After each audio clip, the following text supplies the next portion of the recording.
Cabinet का महत्वपूर्ण फैसला, नीति मंजूर 2125 रुपए प्रति क्विंटल की दर से गेहूं की खरीद होगी।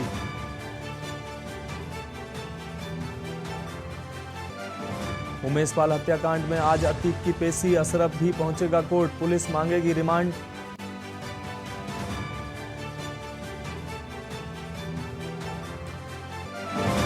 दिल्ली एमसीडी चुनाव की अधिसूचना आज होगी जारी, 18 अप्रैल तक नामांकन और 26 को होगा मेयर का चुनाव।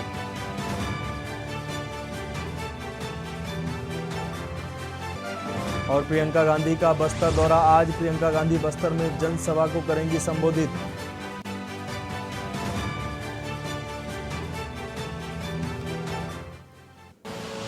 आप देख रहे हैं के न्यूज, खबरों का सारथी।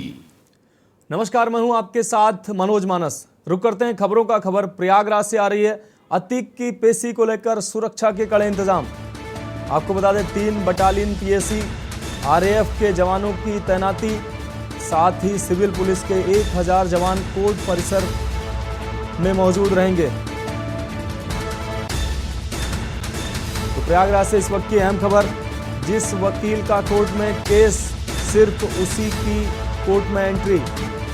दूसरे वकीलों को भी कोर्ट परिसर में एंट्री नहीं मिलेगी। आपको बता दें एलआईयू आईवी की टीमों को भी मुस्तैद रखा गया। प्रयागराज में उमेश पाल हत्या का यह अहम मामला, अतीक और उसके परिवार पर शिकंजा जारी। अतीक अहमद को प्रयागराज लाया जा रहा है। तो आपको बता दें सीजीएम कोर्ट में अतीक को पेश किया जाएगा। तो प्रयागराज से इस वक्त की अहम खबर, पुलिस सीजीएम कोर्ट से कस्टडी की रिमांड की मांग करेगी। रिमांड लेकर पुलिस मामले में पूछताछ करेगी। आपको बता दें रिमांड लेकर पुलिस मामले में पूछताछ करेगी। तो हत्याकांड मामले में अशरफ भी नामजद आरोपी। आपको बता दें अशरफ को भी पुलिस सीजीएम कोर्ट में पेश करेगी।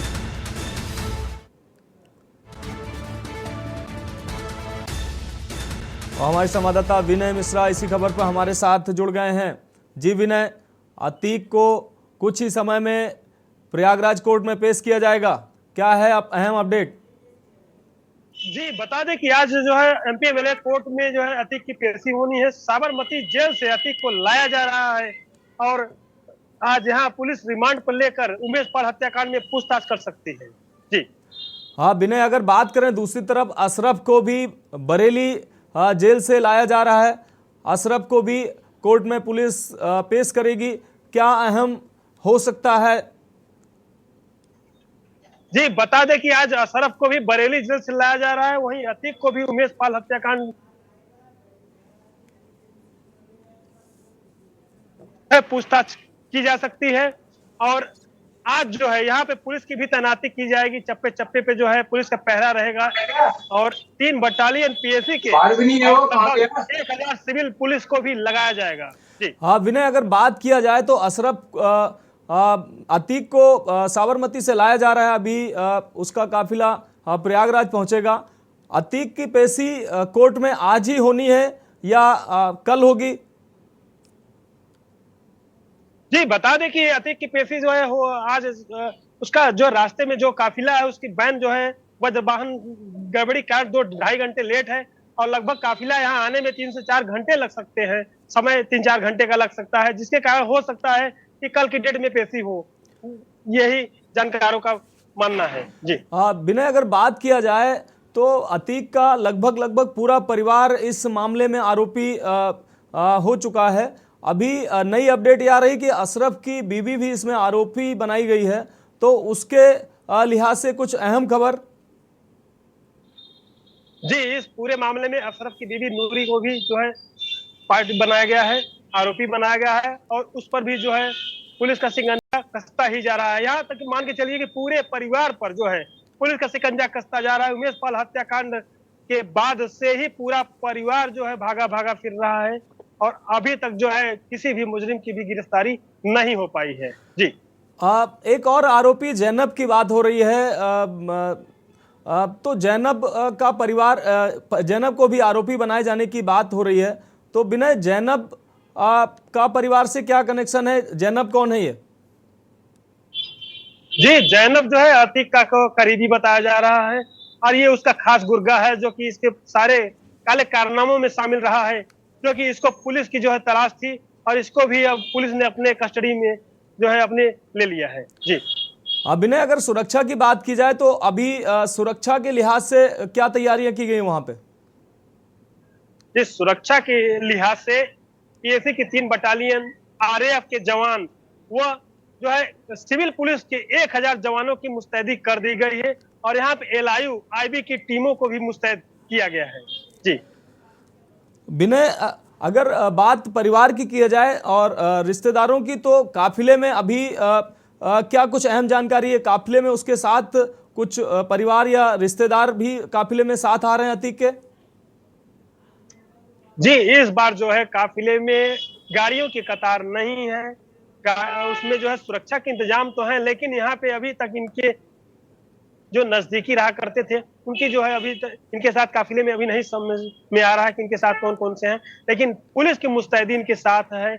वह 2 वज्रवाहन साथ में हैं जिनको जो है सुरक्षा के घेरे में लाया जा रहा है।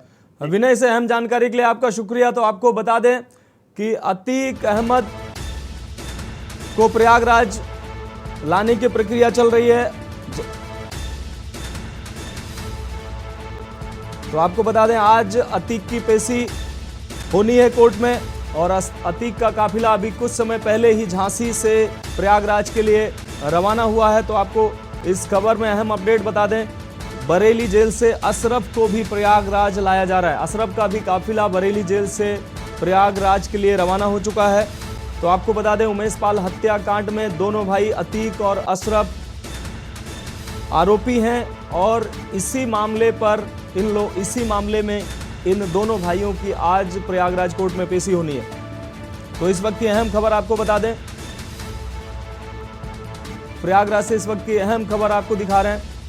कड़ी सुरक्षा व्यवस्था की गई है कोर्ट परिसर में। आपको बता दें 1000 जवानों को सिविल जवानों के साथ पीएससी भी तैनात की गई है। तमाम सुरक्षा व्यवस्था के बीच अतीक की पेशी होनी है। और अशरफ की बात करें तो अशरफ को भी कड़े सुरक्षा के बीच प्रयागराज लाया जा रहा है और उसकी जल्द ही उसका काफिला प्रयागराज पहुंचेगा। अगली खबर कोरोना से संबंधित है। 8 माह बाद एक दिन में मिले 78 कोरोना के मरीज। अस्पतालों में कोरोना के 10 मरीज भर्ती।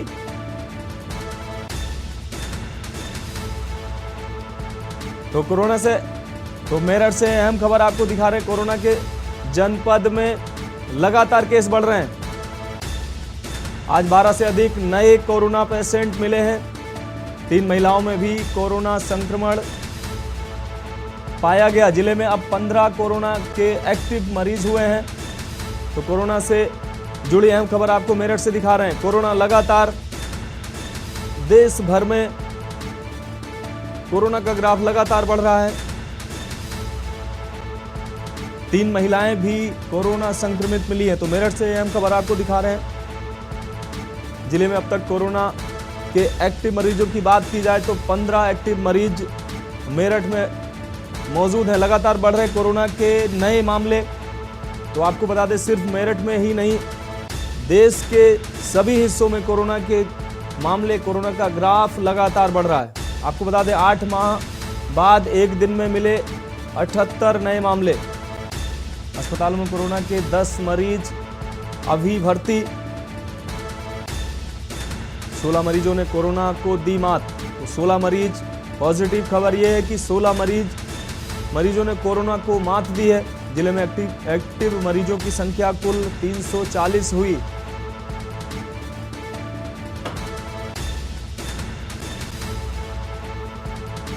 तो कोरोना से जुड़ी अहम खबर आपको दिखा रहे हैं। मेरठ में 12 से अधिक नए कोरोना के मरीज मिले। आगरा, सहारनपुर, मेरठ समेत कई जिलों में लगातार कोरोना का ग्राफ बढ़ रहा है। 3 महिलाएं भी संक्रमित पाई गई हैं। तो ये अलग अलग जिलों की अलग अलग तस्वीरें हम आपको दिखा रहे हैं। कोरोना लगातार अपने पैर पसार रहा है, लगातार कोरोना का ग्राफ बढ़ रहा है। वहीं स्वास्थ्य महकमे की बात की जाए तो स्वास्थ्य महकमा भी लगातार दावे कर रहा है। अभी मॉक ड्रिल की भी देश भर में मॉक ड्रिल की गई, इसी के मद्देनज़र, जिससे स्वास्थ्य सेवाओं की जांच परख की जा सके कि क्विक रिस्पांस कैसा होगा। अगर कोरोना की स्थिति विस्फोटक होती है तो कैसी तैयारियां होंगी। सारी तैयारियों को जांचने के लिए मॉक ड्रिल भी आयोजित की गई। तो आपको बता दें, अगर यूपी की बात करें तो यूपी में निकाय चुनाव भी एक बड़ा अहम मुद्दा है। निकाय चुनाव भी इस बीच, कोरोना के बीच में निकाय चुनाव भी होना है। और कोरोना के ग्राफ को देखते हुए ये निश्चित रूप से चिंता का विषय है कि जिस तरह से कोरोना लगातार बढ़ रहा है, तो ऐसे में प्रशासन के लिए, स्वास्थ्य महकमे के लिए एक बड़ी चुनौती होगी कि कोरोना के ग्राफ को कैसे कम किया जाए, लोगों में कोरोना का प्रसार न फैले, उसके इंतजाम।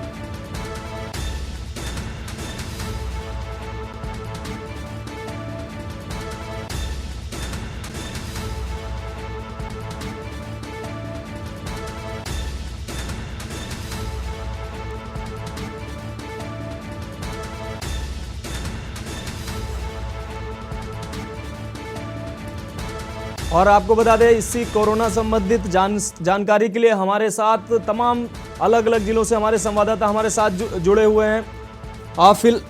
फिलहाल हम दिल्ली का रुख करेंगे। कुलदीप भरत हमारे साथ जुड़े हुए हैं।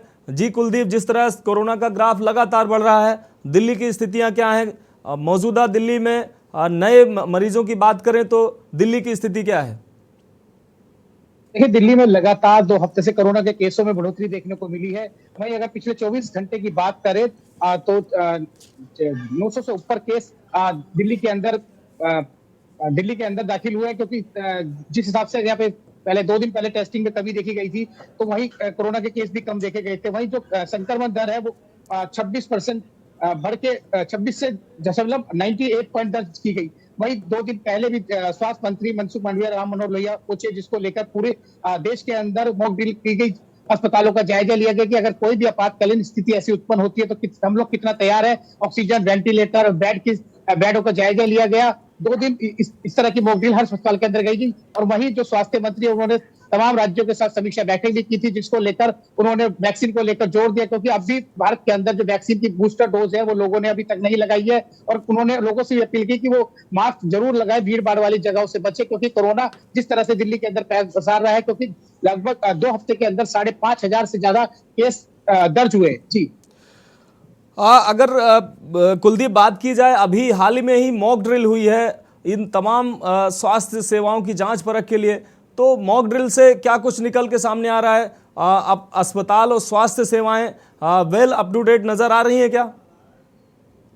देखिए, मॉक ड्रिल करके तो सिर्फ जो स्थिति का जायजा लिया जा सकता है, लेकिन वास्तविकता में अगर कहीं ऐसी आपातकालीन स्थिति उत्पन्न हो जाती है तो क्या वास्तविकता में जिस तरह से मॉक ड्रिल के अंदर डॉक्टरों ने और जो तमाम स्टाफ ने अपने जो कदम उठाए, वो उस समय जब कोई पेशेंट ऐसी गंभीर स्थिति आती है, कोरोना का विस्फोटक होता है दिल्ली के अंदर, तो क्या इतना तैयार हम लोग हैं?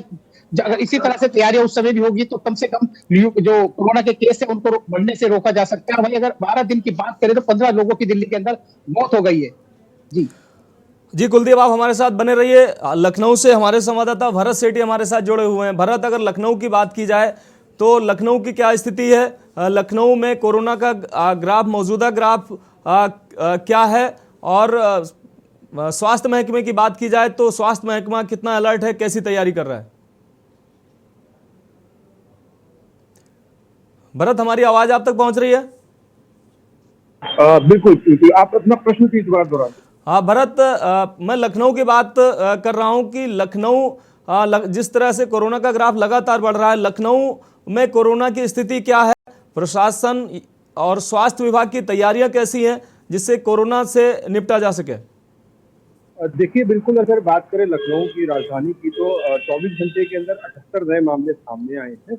और जो कोरोना के एक्टिव जो मामलों की केसों की जो संख्या है लगभग कुछ 340 पहुंच चुकी है। ये जो आंकड़ा आया है ये 8 महीने बाद जो 78 का आंकड़ा पहुंचा है, काफी बड़ा आंकड़ा माना जा रहा है, क्योंकि कुछ शुरुआत हुई थी 3 से 4 केस आते थे, 4 से 5, 10 से 15 हुए, लेकिन अब ये मामले लगभग 78 पहुंच चुके हैं और एक्टिव केस की संख्या लगभग पहुंच चुकी है 340।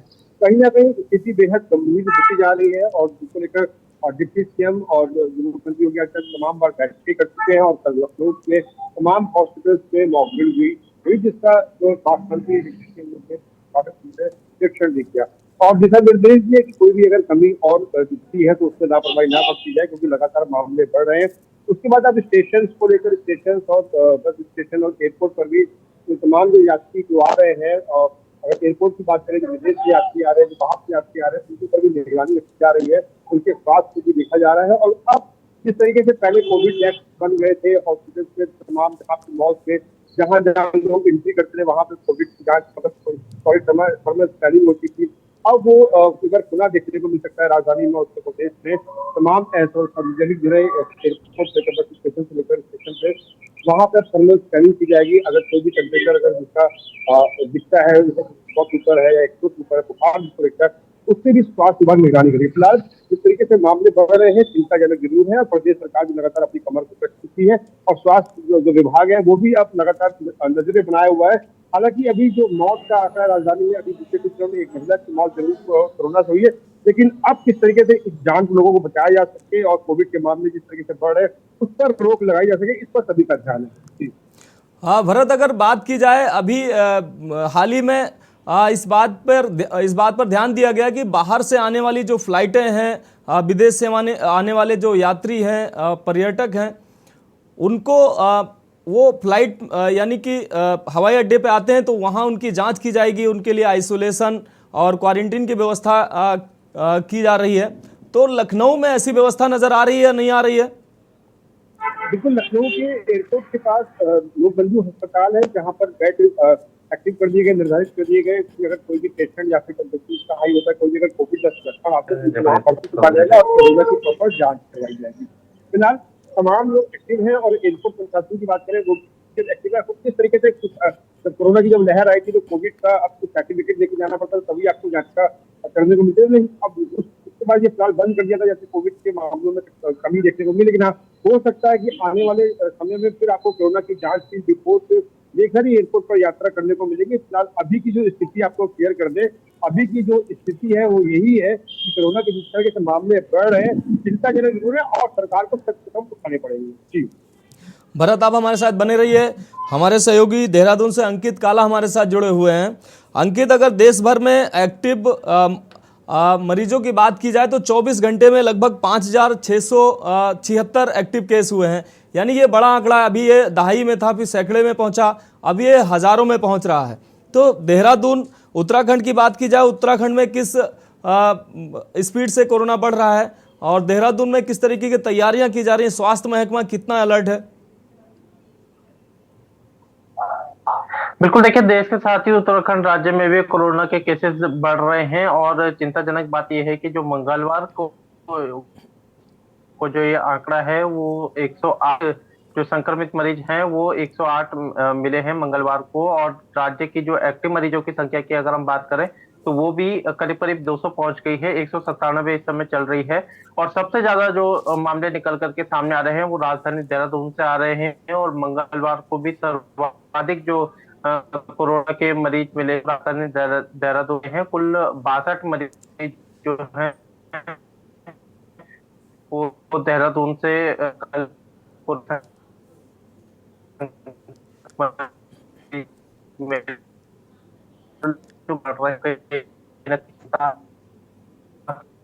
पैदा कर रहे हैं।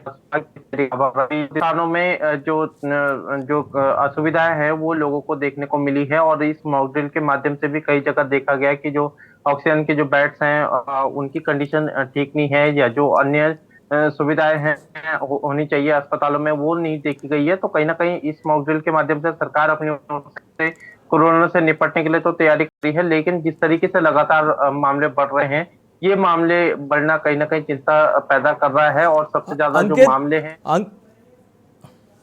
अंकित, आप हमारे साथ बने रहिए, बाकी सहयोगी भी हमारे साथ बने रहेंगे। हम सीधा आपको लिए चलते हैं। तो प्रधानमंत्री राजस्थान को वंदे भारत ट्रेन की सौगात दे रहे हैं, क्या कुछ कह रहे हैं आइए सुन लेते हैं। शूरवीरों की इस धरती को आज हमारी सरकार नई संभावनाओं और नए अवसरों की धरती भी बना रही है। राजस्थान देश के टॉप टूरिस्ट डेस्टिनेशन में एक है। ये बहुत जरूरी है कि राजस्थान आने वाले सैलानियों का समय बचे, उन्हें ज्यादा से ज्यादा सुविधा मिले। इसमें बहुत बड़ी भूमिका कनेक्टिविटी की है।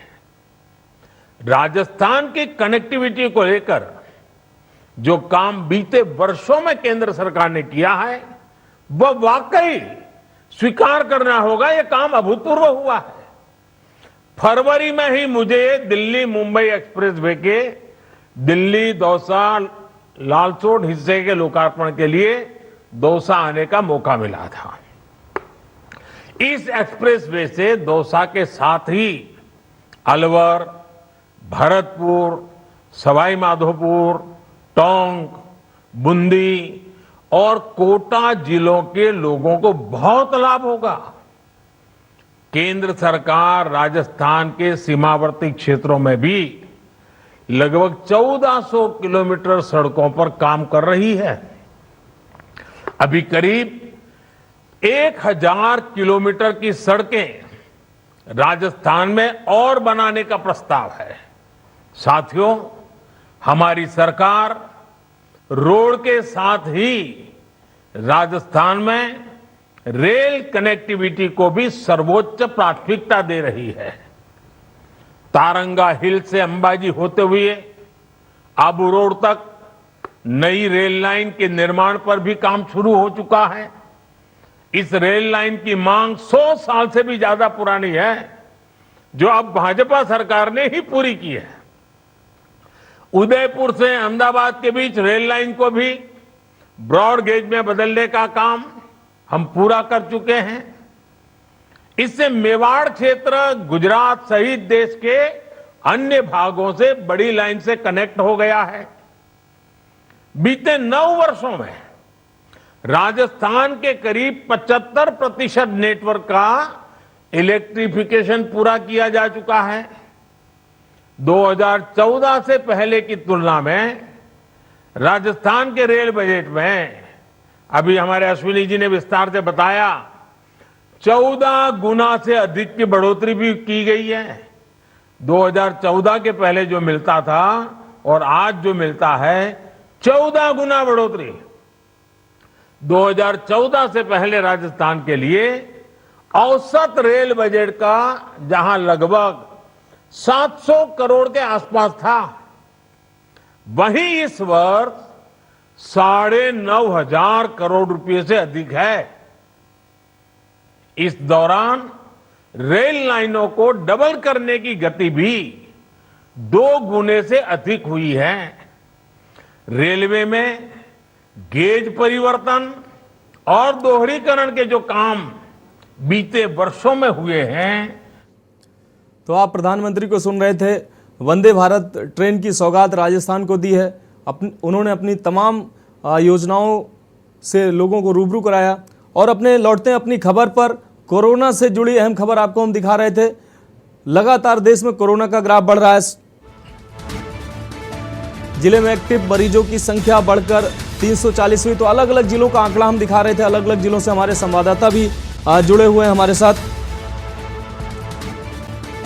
अभी हमारे संवाददाता मेरठ से राजू हमारे साथ जुड़े हुए हैं। राजू, अगर मेरठ की बात की जाए तो मेरठ में कोरोना की क्या स्थिति है, स्वास्थ्य महकमे की क्या तैयारी है? अभी लगातार स्वास्थ्य मंत्री लगातार गाइडेंस दे रहे हैं, स्वास्थ्य जिले के सीएमओस को लगातार सूचनाओं का आदान प्रदान करने के लिए, लगातार स्थिति का जायजा लेने के लिए कह रहे हैं। तो मेरठ की स्थिति क्या है? मेरठ में अभी कोरोना की वर्तमान स्थिति और तैयारी क्या है? बिल्कुल, देखिए अगर बात करें देश और प्रदेश की, तो प्रदेश के साथ साथ मेरठ में भी अब लगातार कोरोना अपना जो ग्राफ है वो बढ़ा रहा है। मरीजों की संख्या लगातार बढ़ रही है। आज भी 6 केस पॉजिटिव सामने आए हैं, जिसमें 3 महिलाएं निकलकर सामने आई है।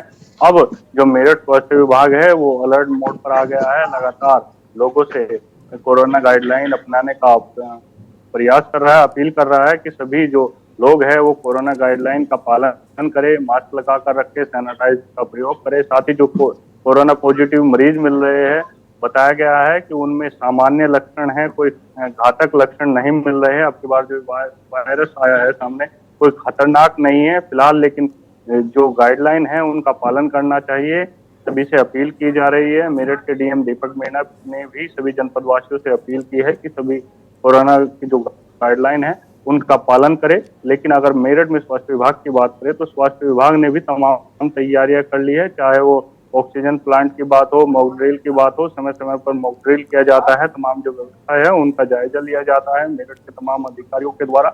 लेकिन जो लगातार कोविड के केस बढ़ रहे हैं, कहीं ना कहीं आमजन की जो मुसीबत है वो बढ़ा रहे हैं, चिंता का विषय बने हुए हैं।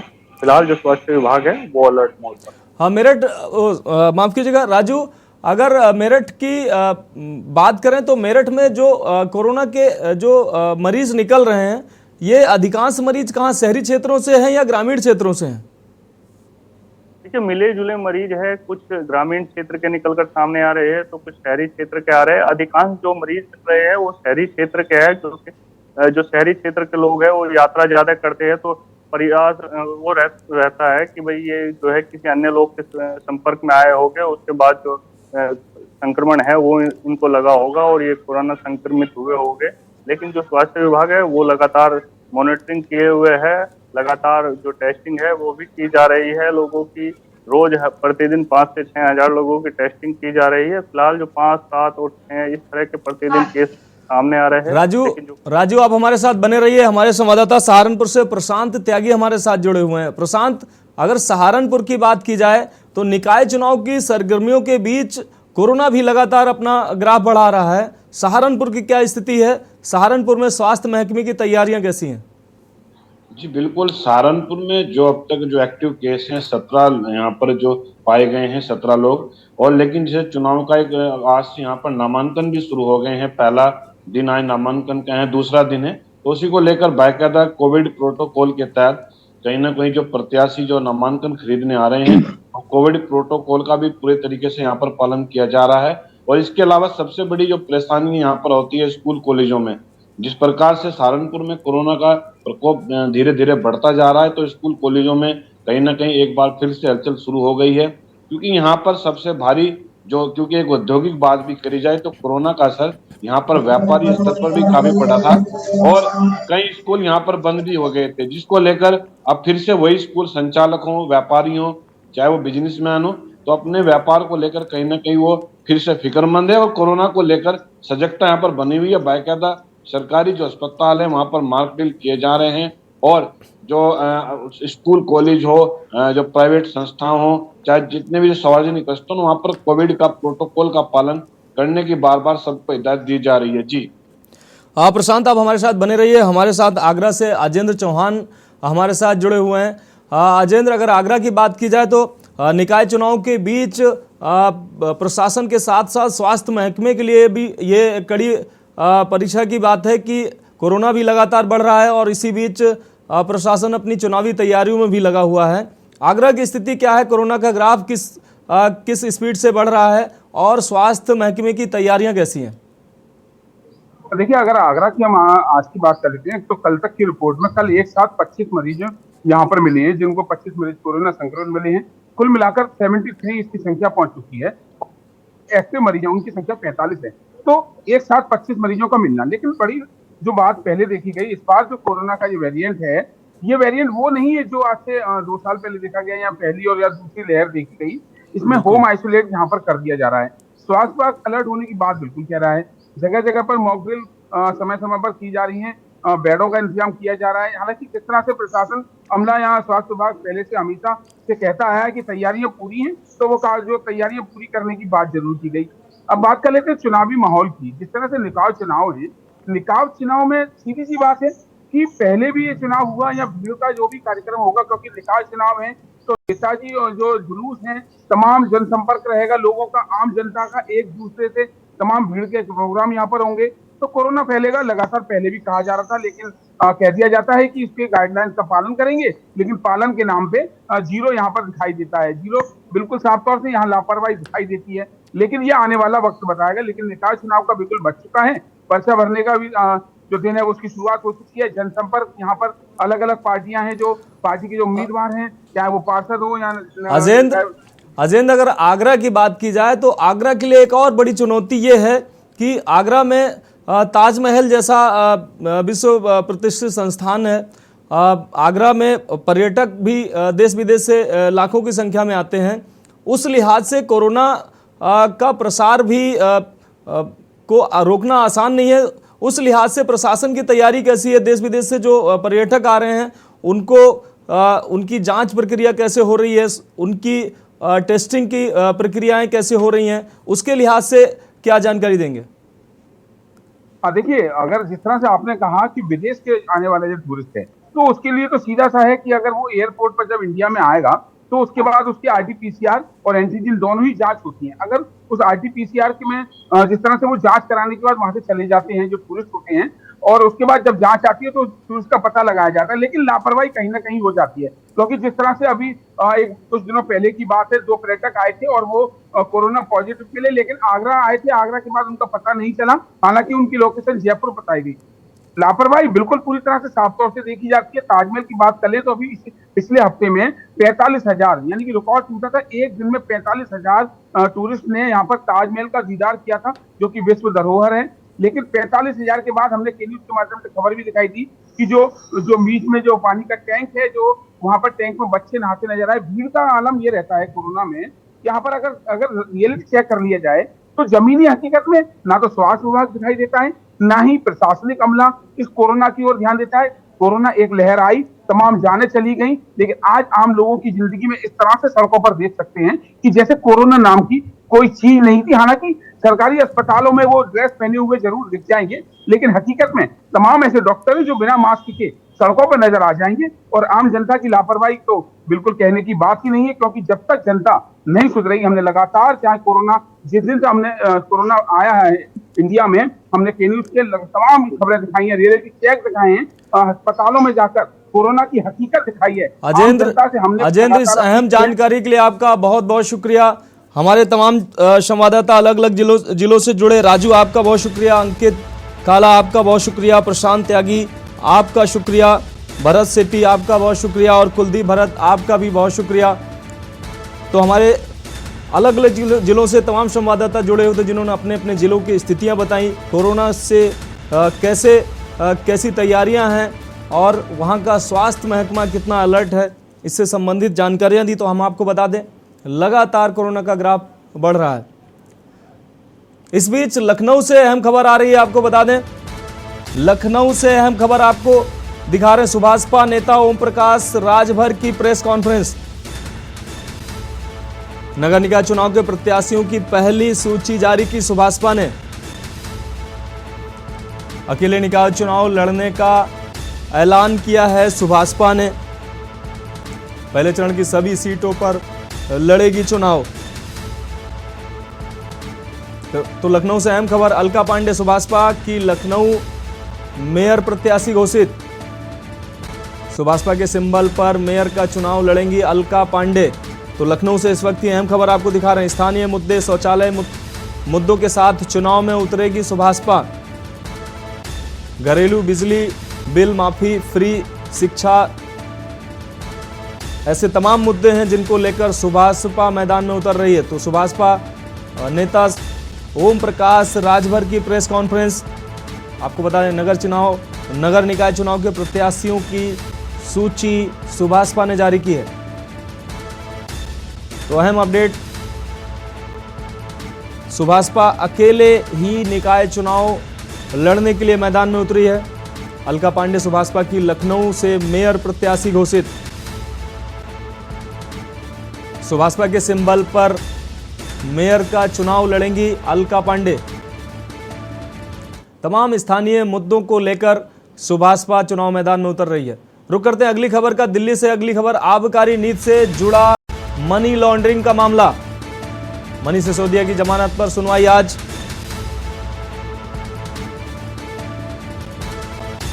राउंज एवेन्यू कोर्ट में जमानत अर्जी पर आज सुनवाई होनी है। तो आपको बता दें, ईडी ने मनीष सिसोदिया की जमानत अर्जी का विरोध किया। तो दिल्ली से अहम खबर, आबकारी नीति से जुड़ा मनी लॉन्ड्रिंग का मामला। मनीष सिसोदिया की जमानत पर सुनवाई आज।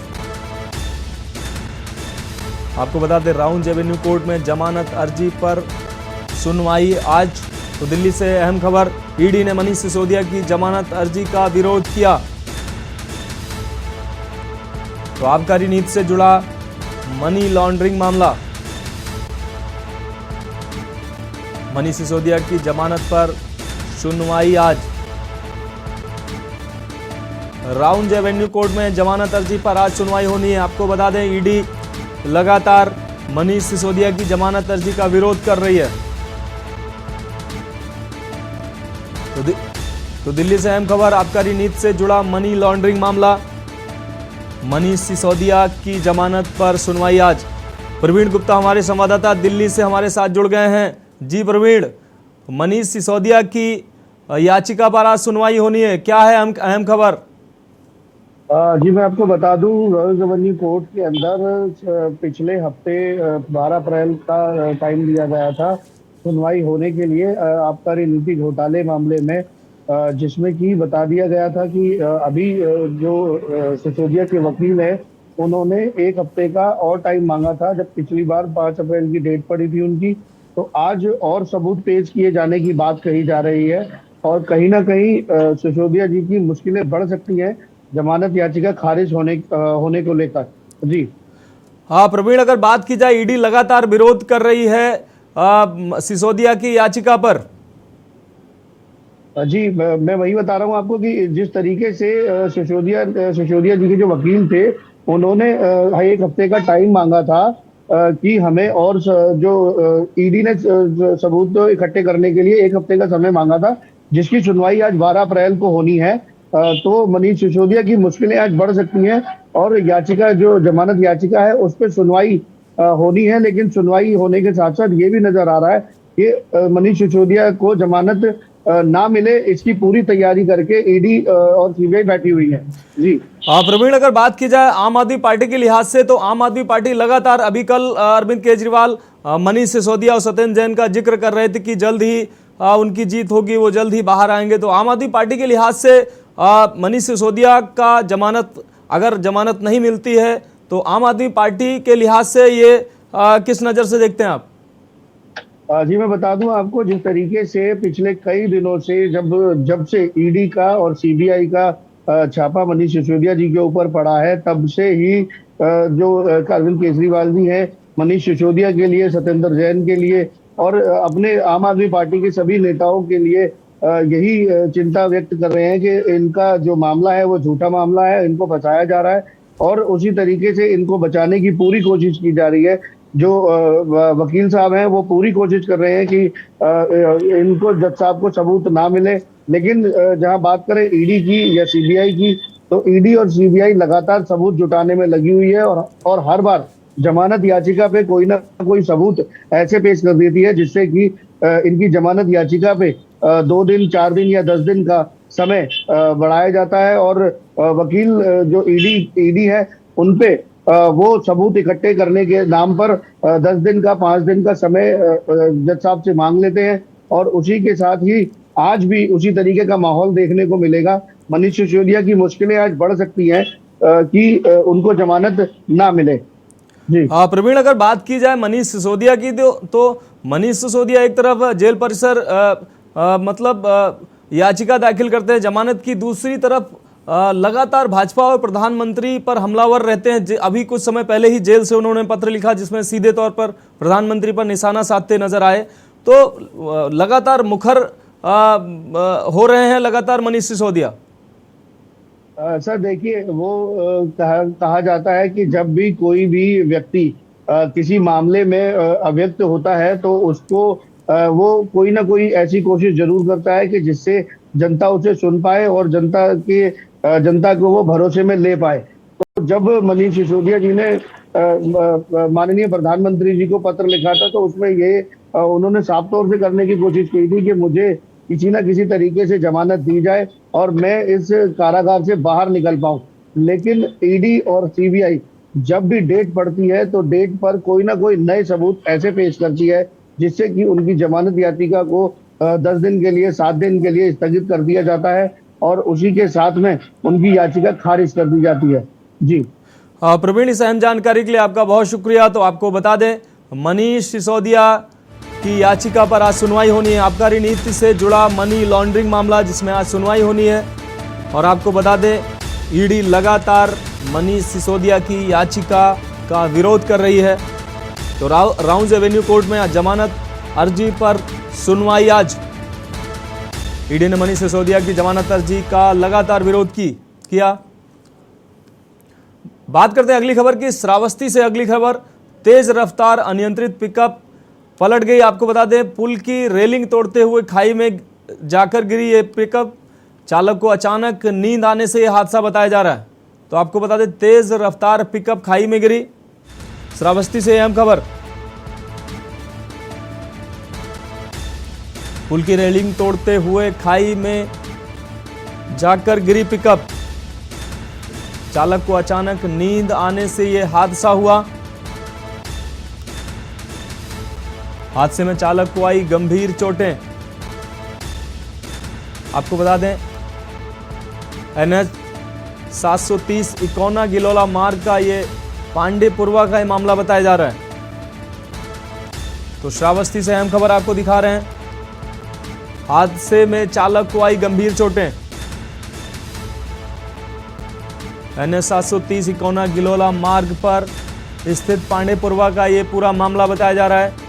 तेज रफ्तार अनियंत्रित पिकअप पलट गया जिससे चालक गंभीर रूप से घायल हुआ। आपको बता दें, पुल की रेलिंग तोड़ते हुए खाई में जाकर गिरी ये पिकअप।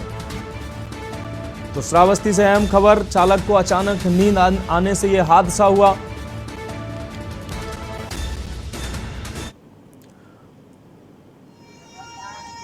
तो तस्वीरों में आप साफ तौर से देख सकते हैं,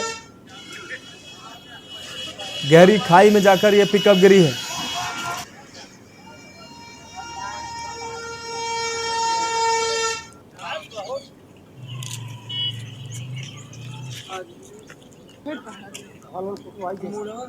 बात करते हैं अगली खबर की। अगली खबर भी श्रावस्ती से। नगर निकाय चुनाव नामांकन प्रक्रिया शुरू। आपको बता दें, पहले चरण में 4 मई को जिले में होगा मतदान।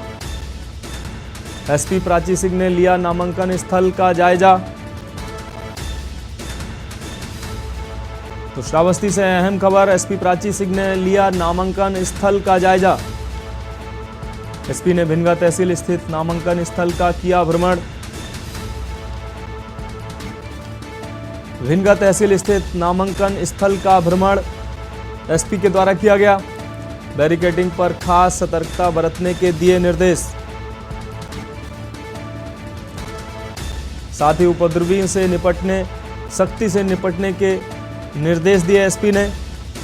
निरीक्षण के दौरान एसपी सीओ भी मौजूद रहे।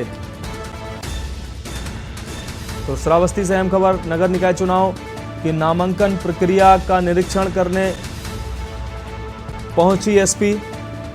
आपको बता दें, पहले चरण में 4 मई को चुनाव होना है। शुरू हो गई है, जिसमें मेरे द्वारा पर्सनली जाके और मेरे सभी अधिकारियों द्वारा मेरे साथ जाके वहाँ स्थलीय निरीक्षण किया जा रहा है। हम लोग की कोशिश यही रहेगी कि जो भी 144 के मानक है वो प्रॉपर्ली वहाँ फॉलो हो और लॉ एंड ऑर्डर वायलेट करने वालों के खिलाफ सख्त से सख्त कार्रवाई अमल में लाई जाए।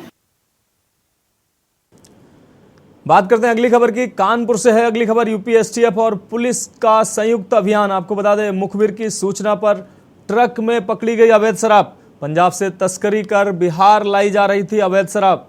तो आपको बता दें, ट्रक के आधे हिस्से में भरे थे तरबूज और पीछे के हिस्से में अवैध शराब की पेटियां लाई जा रही थी।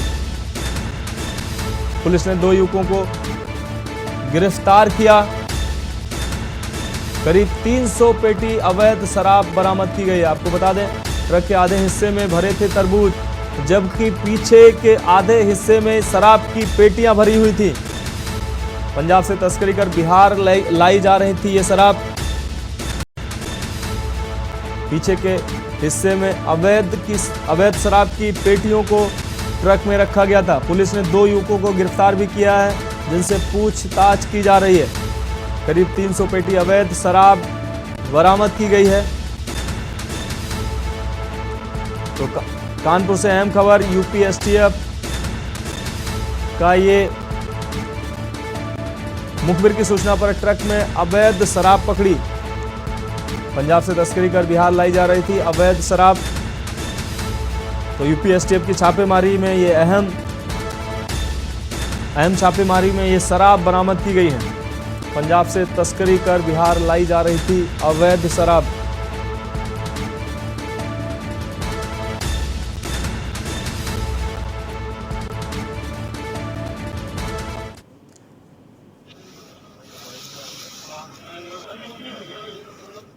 अगली खबर मेरठ से है। कारोबारी के घर से दिन दहाड़े हुई लूट।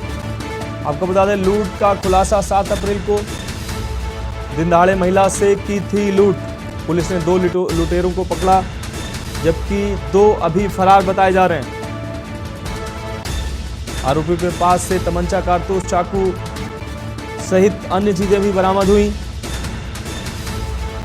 सिविल लाइन के सर्वोदय कॉलोनी का यह मामला बताया जा रहा है। 7 अप्रैल को दिन दहाड़े महिला से ये लूट की घटना हुई थी, जिसमें पुलिस को ये बड़ी सफलता मिलती नजर आ रही है। आरोपी के पास से तमंचा, कारतूस, चाकू हुए बरामद। सिविल लाइन के सर्वोदय कॉलोनी का ये पूरा मामला बताया जा रहा है। तो मेरठ से अहम खबर, कारोबारी के घर से दिन दहाड़े लूट का पुलिस ने किया खुलासा। 7 अप्रैल को दिन दहाड़े महिला से की थी लूट। तो मेरठ से अहम खबर आपको दिखा रहे हैं। अगली खबर बहराइच से है। जिले के प्रभारी मंत्री आज पहुंचेंगे जनपद। संयुक्त कोर कमेटी की बैठक में करेंगे शिरकत। दोपहर 2 बजे से शाम 7 बजे तक होगी बैठक। आपको बता दें, मत्स्य मंत्री संजय निषाद हैं प्रभारी मंत्री। तो मत्स्य मंत्री संजय निषाद भी होंगे शामिल। तो बहराइच से अहम खबर आपको दिखा रहे हैं। भाजपा निषाद पार्टी अपना दल ने आयोजित की ये बैठक। 5 घंटे तक आयोजित होगी मैराथन बैठक। आपको बता दें, जिले के निकाय चुनाव की वानगी सहित तमाम रणनीति बनेगी, जिसको लेकर ये बैठक होनी है। प्रत्याशियों को लेकर अहम चर्चा भी इस बैठक में हो सकता है। जिले के प्रभारी मंत्री का बहराइच दौरा, संयुक्त कोर कमेटी की बैठक में करेंगे शिरकत। तो बहराइच से अहम खबर आपको दिखा रहे हैं। दोपहर 2 बजे से शाम 7 बजे तक ये बैठक होनी है। मत्स्य मंत्री संजय निषाद भी होंगे इस बैठक में शामिल। आपको बता दें, भाजपा निषाद पार्टी अपना दल ने आयोजित की है ये संयुक्त बैठक। अगली खबर रायबरेली से है। रंगदारी मामले मांगने वाले 2 आरोपी गिरफ्तार। बस चालक और कंडक्टर से मांगी थी रंगदारी। आपको बता दें, पुलिस ने मिल एरिया से किया गिरफ्तार। मुखबिर की सूचना पर पुलिस ने गिरफ्तार किया है। हरचंदपुर थाना क्षेत्र का ये मामला बताया जा रहा है। तो रायबरेली से अहम खबर, बस चालक और कंडक्टर से मांगी थी रंगदारी। पुलिस ने मिल एरिया से किया आरोपियों को गिरफ्तार। तो रायबरेली से अहम खबर, मुखबिर की सूचना पर पुलिस ने गिरफ्तार किया। पुलिस ने मिल एरिया से इन आरोपियों को गिरफ्तार किया। मुखबिर की सूचना पर गिरफ्तार किए गए ये आरोपी। तो रायबरेली से अहम खबर आपको दिखा रहे हैं। हरचंदपुर थाना क्षेत्र, दूसरा मिल एरिया थाना क्षेत्र का ये मामला बताया जा रहा है। तो 2 अलग अलग थाना क्षेत्रों से ये मामला सामने आ रहा है।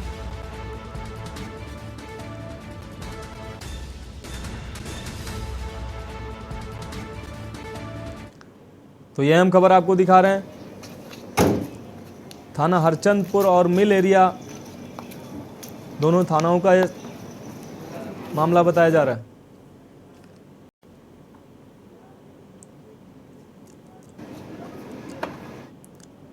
और इस बीच दिल्ली से अहम खबर आ रही है। बिहार के मुख्यमंत्री नीतीश कुमार का दिल्ली दौरा।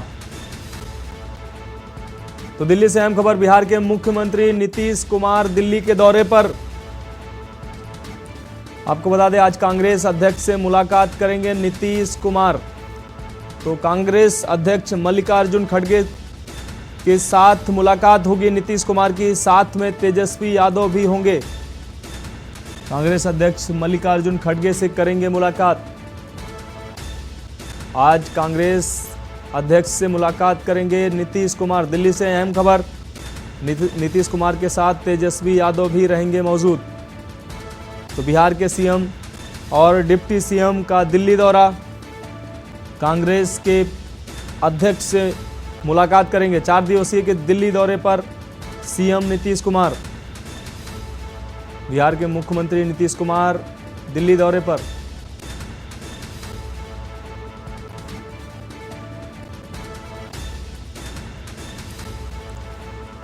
तो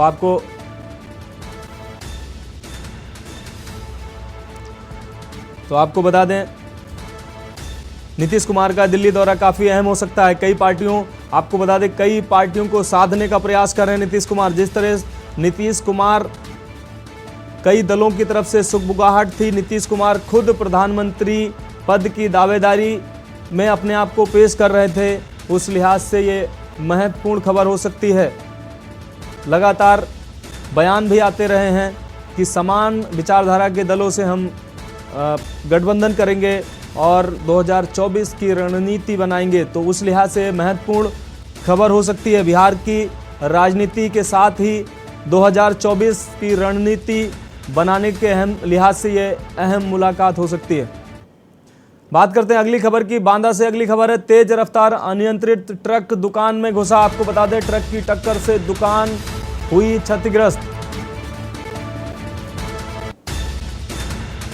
ट्रक की टक्कर से दुकान हुई क्षतिग्रस्त।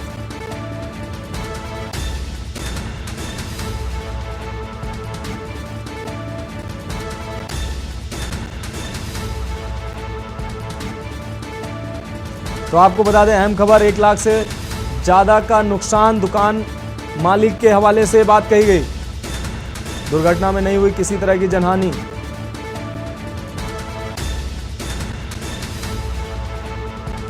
तो बेरोक टोक दिन रात फर्राटा भर रहे ट्रक।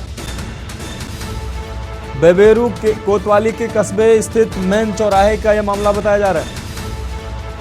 तो बांदा से अहम खबर, तेज रफ्तार अनियंत्रित ट्रक दुकान में घुसा और दुकान में रखा लाखों का माल क्षतिग्रस्त हुआ। आपको बता दें 1 लाख से अधिक का नुकसान दुकानदार के द्वारा बताया गया। दुर्घटना में नहीं हुई किसी तरह की जनहानि। तो यह अहम खबर आपको बता रहे हैं। बबेरू कोतवाली के कस्बे स्थित मेन चौराहे का मामला बताया जा रहा है।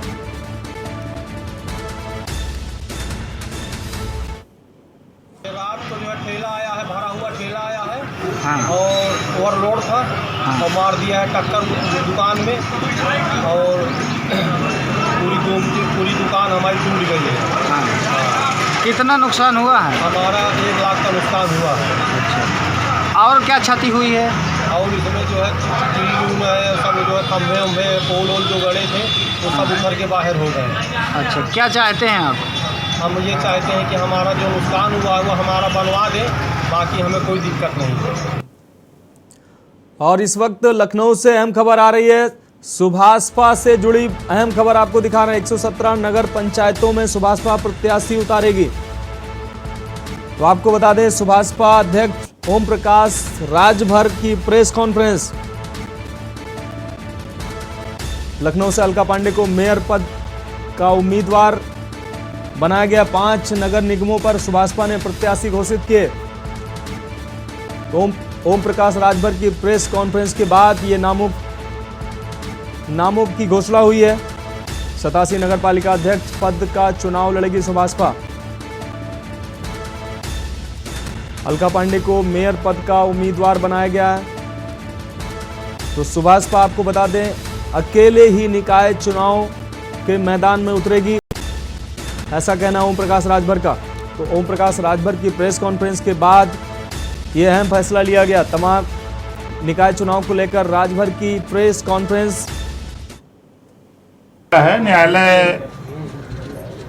क्योंकि अपना काम कर रहा है, न्यायालय के आदेश का पालन सरकार को भी करना है, हमको आपको भी करना है। देखिए जो जितना आरक्षण की व्यवस्था है, जो पिछली सूचना जारी हुई थी उसमें बड़े पैमाने पर सुधार हुआ है। कमियां तो कहीं न कहीं कुछ न कुछ निकलती रहेंगी। अगर हम कागज पे लिखें तो कहीं न कहीं कामा इन्वर्टेड कामा खड़ी पाइप, बड़ी की मात्रा छोटी की मात्रा कुछ होगा। अब 100% ठीक करने की बात होनी चाहिए। तो आप सुन रहे थे सुभाषपा अध्यक्ष ओम प्रकाश राजभर को, जिन्होंने नगर निगमों और नगर निकाय के चुनाव को लेकर अपने प्रत्याशियों के नामों की घोषणा की है। खबरों में अभी के लिए इतना ही। मुझे दीजिए इजाजत और आप देखते रहिए के न्यूज़ इंडिया। आप देख रहे हैं के न्यूज़, खबरों का सारथी।